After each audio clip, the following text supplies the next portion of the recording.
Gabriel, agora a gente tem mais meia hora de live e a gente vai falar um pouquinho mais do subtópico agora de imagem bem construída, não é? Uhum, uhum. Eu vou fazer uma pergunta para todo mundo que está ouvindo a gente. Boa! Você já parou para pensar sobre a impressão que as pessoas têm de você como profissional? O que os outros veem em você, não o que você é, ou o que sua mãe vê em você, ou seu pai vê em você, o que as pessoas veem em você em geral como um profissional.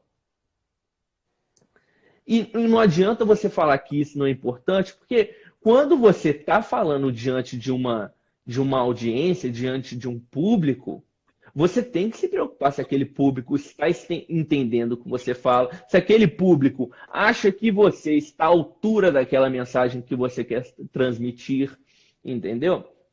O bom orador sempre se preocupa com a imagem que ele tem diante do público. Sempre, sempre. Tem algum apontamento para fazer sobre isso aí, Eu Pedro? acho que a gente pode dar um exemplo, ficar mais ilustrativo, né? O que é uma Uhum, imagem uhum. bem construída? A gente pode colocar um exemplo de um orador também, um contador de história infantil, né? Ele está ali contando uma história para um público infantil. E como que ele se caracteriza? Você vai ver que nessa questão da imagem bem construída, o orador que está contando essa história vai colocar o quê? Às vezes um chapéu colorido, vai colocar às vezes uma roupa de fada, vai colocar algo diferente que atraia o olhar da criança para aquela história. E a imagem bem construída é isso. Como você se porta. Exemplo, você, advogado, vai atender um cliente de chinelo de dedo, de camiseta. Por mais que você haja com naturalidade, emoção, envolvimento, com isso tudo tem que condizer também a sua imagem. Como você se aparenta e como você se apresenta. Isso vai gerar uma imagem construtiva. A sua fala tem que estar de acordo com a sua imagem. Isso que eu tenho para falar Exatamente. bem da imagem, da Exatamente. imagem construída. Tem que ter plena harmonia do que você quer transmitir, com a emoção que você está transmitindo e com quem está transmitindo, aos olhos de quem vê. Aos olhos de quem vê. Então, pouco Não, importa. tem imagem. Ah, Aqui tem uma pergunta. Olha aí, Gabriel. Ter uma deixa eu ver. imagem bem construída tem a ver com ser querido por todo mundo? Não. Ter uma imagem Não, construída não, é a não quer. adequação da sua imagem com a sua fala e com o público. Não de ser bem Exatamente. visto por todo mundo. Eu acho que tem um termo até um pouco melhor do que utilizar que imagem bem construída, né? Como que é a sua reputação no meio que você está explorando, né? Às vezes você está explorando um público ali que é o seu meio profissional. Como que está a sua reputação no meio profissional? Sim. Como que está a sua reputação no meio pessoal? Então você tem que Aí sim. pensar isso, você tem que refletir sobre esses pontos na hora que você pretende fazer uma exposição diante daquele público. Porque a imagem sua tem que condizer com a mensagem que você está levando. Sim. Tá bem? É isso aí que o Gabriel falou. Um outro Uhum. ponto, além dessa imagem bem construída, é que o seu argumento também tem que gerar autoridade e você também tem que demonstrar o profundo conhecimento no assunto. Isso traz também uma segurança, né, Gabriel? Aham, não, exatamente. Mas antes da gente passar para essa questão aí da autoridade, né, e do conhecimento do assunto, eu acho bom frisar ainda um pouquinho mais nessa Mas, questão da reputação. Justamente aqui para a maioria, né, dos que estão na live, eu sei que não é a totalidade, estão no meio jurídico. Então, a sua reputação no meio jurídico, ela é extremamente importante. O que os seus profissionais, o que os seus colegas profissionais vão falar de você, o que os juízes, desembargadores vão falar de você como advogado, como os seus colegas de sala vão falar de você, tudo isso é importante, porque pouco importa você ser honesto, você ser dinâmico, você ser um líder, você ser competente, se você só essas coisas para você e quem é íntimo de você. Você tem que transparecer isso para os outros, tá bem? Então, advogado, via de regra, né? Tem alguns que quebram a exceção. Você não é político. você não tem um grupo de marqueteiros que vai poder construir a sua imagem para você. Então, você, a partir de hoje, você tem que construir sua imagem. Não, fala a verdade, você já tinha que ter começado a construir sua imagem desde ontem, tá? Porque a construção da imagem de um advogado se dá em uma vida de atuação profissional. É na sua vida inteira que você vai construir uma reputação. Não é hoje que você vai começar a agir de uma forma e amanhã já vai dar resultado. São anos e anos de relacionamentos, de encontros, é de um trabalho bem feito, tá bem? Então, para sumarizar, você construa a sua própria imagem, tá bem? Sim. Perfeito. Estão perguntando aí, Gabriel, eu acho bem importante colocar também dicas aí de doutrinas mesmo, ou livros de oradores aí. Ah, sim, sim, com certeza. Eu não tinha visto as perguntas. Quando você vê, Pedro, mostra para mim a pergunta, porque eu tô com uma dificuldade aqui para conseguir ver as perguntas. Aqui, ó, eu tô com uma aqui na minha mão. Ó. Aqui, ó. Esse aqui. Sensacional. Ó, depois eu tento até escrever oratória para advogados e estudantes de direito. O autor Reinaldo Hipólito. Ele é um brilhante orador, um dos melhores oradores atualmente no Brasil, um dos maiores instrutores de oratória do Brasil. E é uma leitura imprescindível para qualquer um que realmente quer desenvolver. Nele ele dá várias, além de falar de todos esses pontos que eu e o Pedro estamos abordando aqui, ele entra em vários outros assuntos, como você dar uma entrevista para a mídia, como você se manifestar, né, numa audiência. E ele explora técnicas para você abandonar um vício de linguagem, como você utilizar a voz, né? Como você... Ele te dá exercícios também que você pode praticar. O livro é muito bom, tá? Essa é uma recomendação que eu deixo aí para todo mundo. Sim, com certeza. Eu indico também que auxiliou muito na minha fala na oratória, é o Dali, né? O Dali Carnegie, não sei se pronuncia assim mesmo. Ah, eu tenho ele aqui também. Né? Mas eu tenho ele aqui também. Eles são sensacionais. Aqui, esse é ó. o fundamental. Exatamente. Como gente. fazer amigos e influenciar as pessoas. É um livro meu também que eu tenho aqui de cabeceira e é sensacional. Ó, deixa eu ver. Eu vi a pergunta aqui que a Chay acabou de fazer. Até que ponto o networking influencia na boa reputação? É uma boa pergunta. Difícil até de responder. Eu acho que se você quer construir uma boa reputação, né, você tem que buscar criar relacionamentos. E o networking, ele é justamente isso. Você criar relacionamentos que vão te levar para o seu propósito profissional.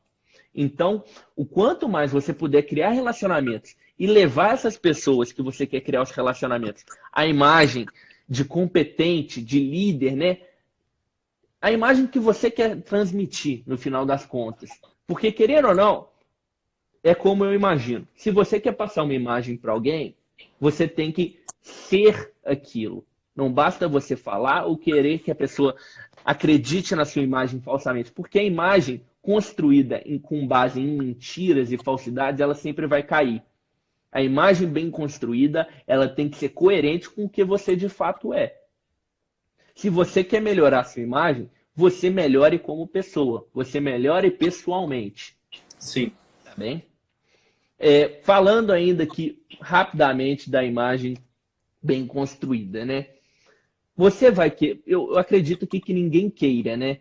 Ser conhecido como o advogado perdedor de prazo, o advogado que tem a peça ruim, o advogado que tem medo de falar. Você quer ter essa imagem? Você quer ter essa imagem do advogado que tem medo de falar em público? Então tá bem. Dando um exemplo aqui, que eu acho que é o pior adjetivo para qualquer advogado. Ser chamado de advogado covarde, né? Isso, na advocacia criminal, Pedro, você entende. Advogado covarde, de jeito nenhum, né? E é uma frase, né, que eu já ouvi em várias palestras que eu fui, não me canso de ouvir, eu gosto, né? Ela sempre sai como um rugido da boca dos advogados criminalistas, que é a frase do Sobral Pinto, que a advocacia não é profissão de covardes. E de fato não é.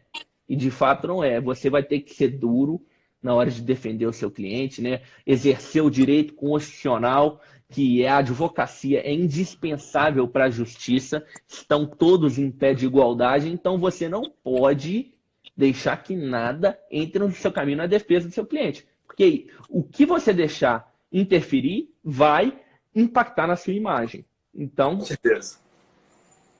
defenda a sua Eu não imagem sei a qual que todo é pior, custo. né? Se é você ser chamado de advogado covarde ou o juiz virar e falar que o cliente está indefeso, né? Por falta Ah, técnica. nossa, Eu não sei qual que é exatamente. pior. Nossa, não, essa daí Qual é que é uma pior? dor. Não, não, mas eu acho que Dolorido.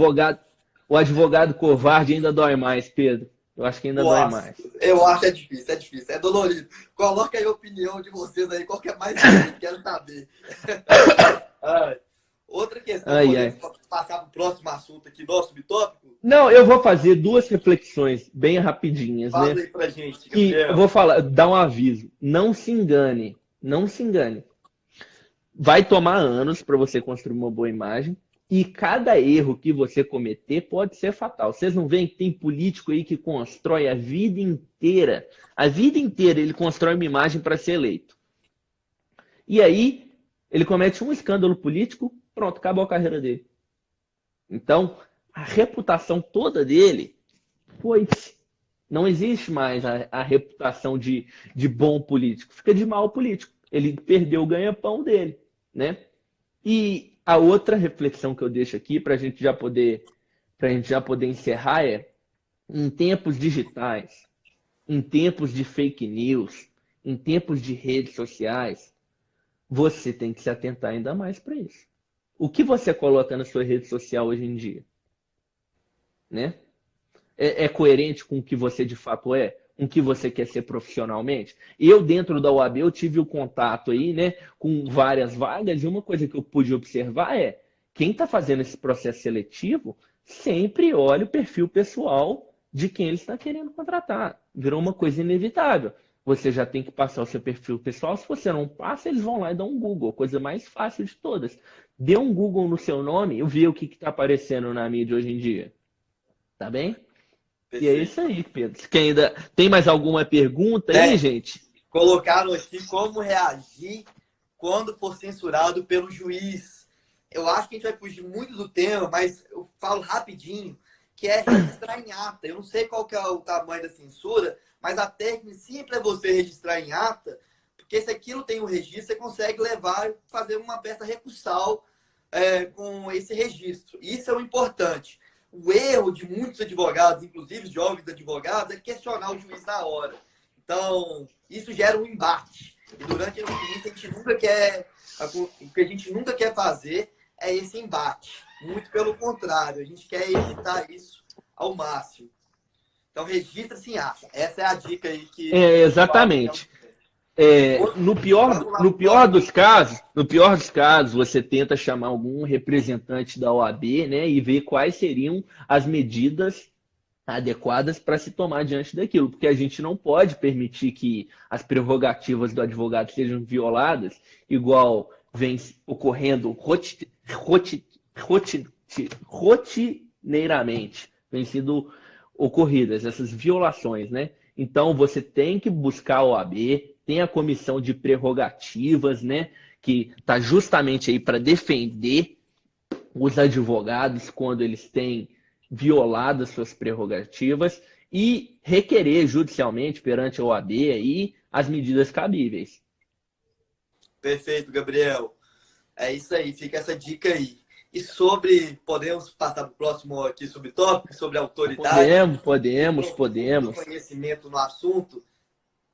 Uhum. Vamos lá, então. Podemos.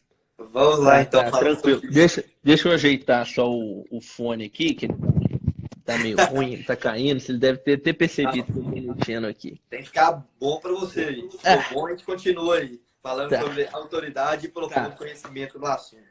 Eu acho que o nome já fala muito, né, gente? Autoridade e profundo conhecimento do assunto. Então, sempre que você for expor oralmente alguma coisa, alguma sustentação oral, tribunal do júri, prova oral, apresentação oral, qualquer que seja, você tem que estar sabendo milimetricamente o que você vai expor oralmente. Você tem que ter o controle, você tem que ter estudado os autos do processo, você tem que ter lido cada peça fundamental para o processo, você tem que saber a história de trás para frente, de frente para trás, e de cima para baixo, e tudo. E tudo. Então, uma outra dica, né? Além de somente estudar, pratique. Tá? Fala para você mesmo, igual a dica que o Pedro deu anteriormente, né? De se gravar falando. Além de ver se tem naturalidade na fala, você vai ver se você está realmente falando corretamente o que você queria estar expondo, se você realmente está aprendendo. Estude, leia, releia, pergunte. Se você não sabe, tem muita gente que pode te ajudar que sabe. Hoje em dia, você pega, manda uma mensagem para um amigo advogado, uma mensagem para quem quer que seja, para um ex-professor, para um professor atual, fala assim, ó, tô com uma dúvida nisso aqui, você pode me ajudar? Pergunte. Faça perguntas para você mesmo também, que o público pode fazer.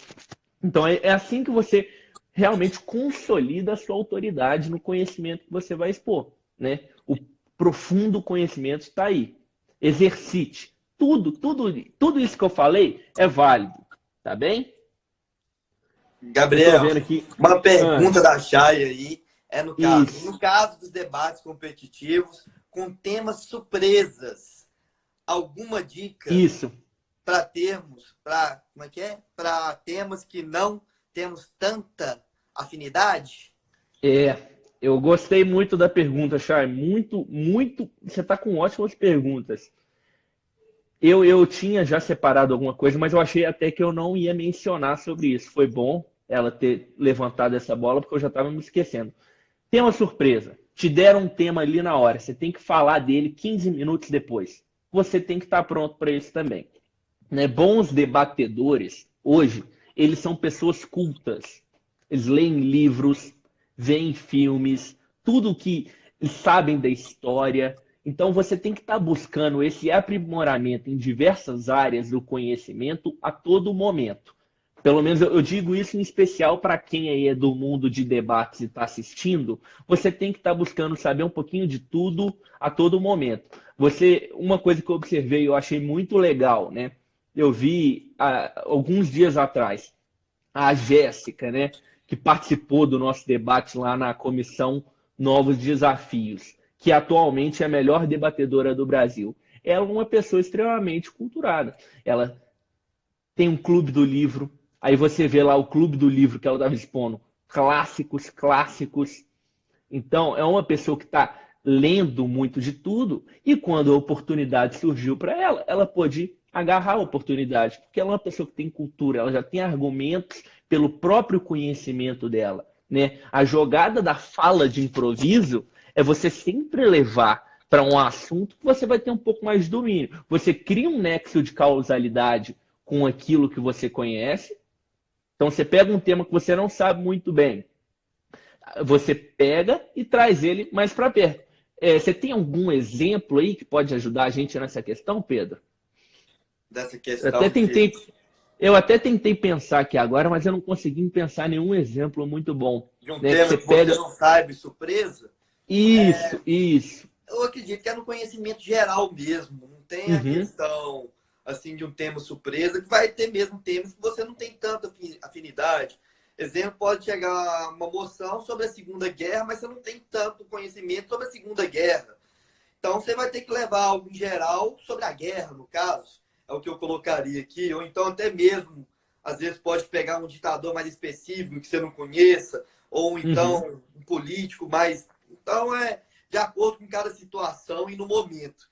E o que ajuda é isso que você falou, o conhecimento prévio que você tem, o conhecimento de assunto geral sobre política, conhecimento geral que você tem sobre guerra, conhecimento geral que você tem nesse caso. Porque no caso do debate, ao contrário dos outros momentos, é algo que você vai ter mesmo de surpresa. E como agir Uhum. surpresa com seu conhecimento já adquirido de vida anteriormente. Ali naquele momento não vai te auxiliar nada. Eu acho que você deu um exemplo muito bom, Pedro, essa questão aí da guerra, tá? Muito obrigado aí pela pergunta, Chay. Agora vamos para essa pergunta aqui do Rafael, uma pergunta também que ele está de parabéns, muito boa. Como conciliar a autoridade com a emoção? E essa foi Eu a acho. nossa última pergunta, hein, gente?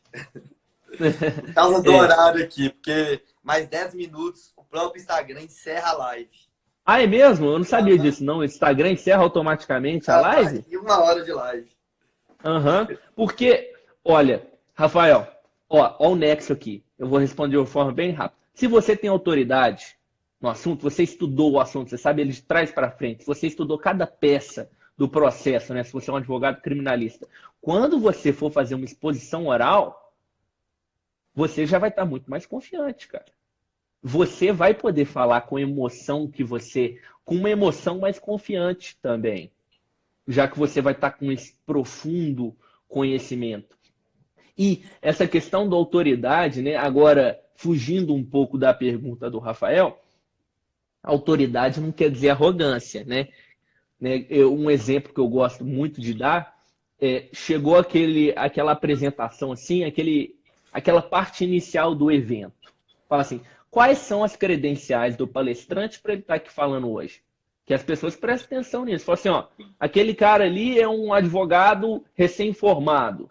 Aí a pessoa já olha com um jeito. Tem muitos que são assim, né? O outro fala assim, um advogado, 10 anos de carreira, 10 anos de carreira, né? Doutor, mestre, várias coisas. Aí eles já olham com outro olhar, né? Mas aí o que acontece? Chega lá o mestre doutor, antes de começar a palestra, ele fica falando meia hora sobre ele mesmo.